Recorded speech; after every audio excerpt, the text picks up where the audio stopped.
Hey everyone, I'm Nick, and this is the Photive M90 wireless speaker. Photive might be a brand you haven't heard of before, but they make a ton of products from speakers and headphones to chargers. Their products are more on the affordable side, and judging by the reviews on Amazon, they seem to make very nice products. Most are rated 4 or 5 stars.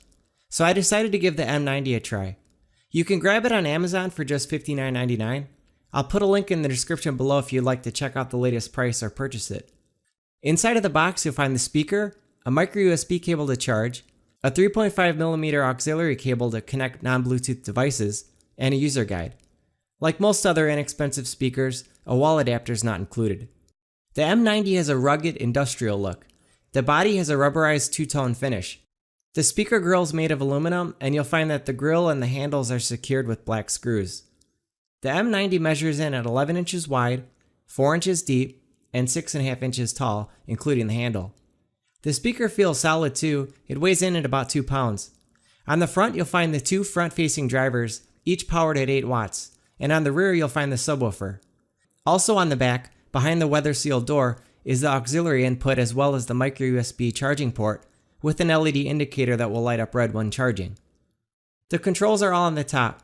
There's the power button, volume down and up, which can also skip to the previous or next track with a long press.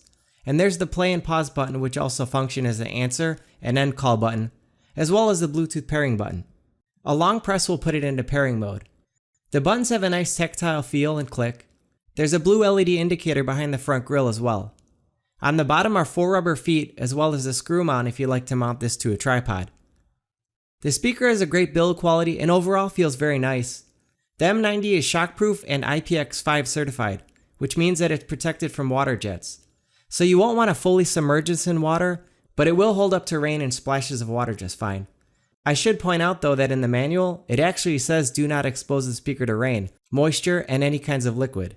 In my test it held up to splashing and sprays of water just fine, but if you're looking for a totally waterproof speaker, there are plenty other options out there. The box states up to 10 hours of playback on a single charge, but in my test I was able to get a whopping 23 hours of battery life spread out over 3 days, at around 67% volume, which I considered pretty loud. It'll automatically power down as well when not connected to a device. Charging though does take a bit long. A full charge will take around 6 hours. Unlike more expensive Bluetooth speakers, the M90 doesn't have NFC for quick pairing, but pairing the speaker with your device is still simple. Bluetooth is rated at just 33 feet, where some other speakers can have a range of up to 50 feet, but in my test I was able to get over 50 feet. Easily able to get a solid connection all over my house, through multiple walls, and it only started to break up after I walked outside my house. Bluetooth performance was great overall, with perfect uninterrupted playback. It'll automatically connect to the last paired device when you power it on each time. But unlike some other more expensive speakers out there, you can't pair multiple speakers together for simultaneous playback. Moving on to the sound quality, the M90 performs very well for a $60 speaker and sounds almost as good as a speaker that costs twice as much. The 2 drivers do a good job delivering a pretty balanced sound, and the subwoofer delivers punchy responsive bass. Bass is deep and full, but it does distort just a bit nearing full blast. Something you won't likely notice, but it is there when playing tracks with deep bass at full blast when there's no other instruments going. The mids are very clear and the vocals are well defined. The mids seem to drown out the highs just a bit, especially at high volume, but the highs are clean and crisp. You won't find an amp like you will with more expensive speakers to give you more control of the sound, but the speaker is very accurate overall and can get very loud too. In my test I measured it at over 93 decibels at 1 meter from the speaker. Comparing this to something like the JBL Charge 3, the M90 was noticeably louder. The Charge 3 measured in at 90 decibels. It's got a nice open airy sound and sounds like a much larger speaker. So the M90 sounds very good overall, but the bass can distort just a little bit near full blast. The speaker can easily fill a medium and large size room, and it performs great outdoors too. Here are some samples.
You can also use the M90 as a speakerphone. Call quality is just okay. You can hear the caller loud and clear, but as with most of these Bluetooth speakers, the caller on the other end can tell you're on a speakerphone. My voice came through loud and clear, but if I was a few feet away, my voice sounded like I was in a dungeon. When you get closer to the speaker though, it sounds much better on the other end. So better than advertised battery life, solid audio performance, and a great build quality make the Photive M90 a solid Bluetooth speaker, especially for $60. Let me know what you think in the comments below. Hit the like button if you liked the video, and make sure to subscribe if you haven't already. Thanks for watching.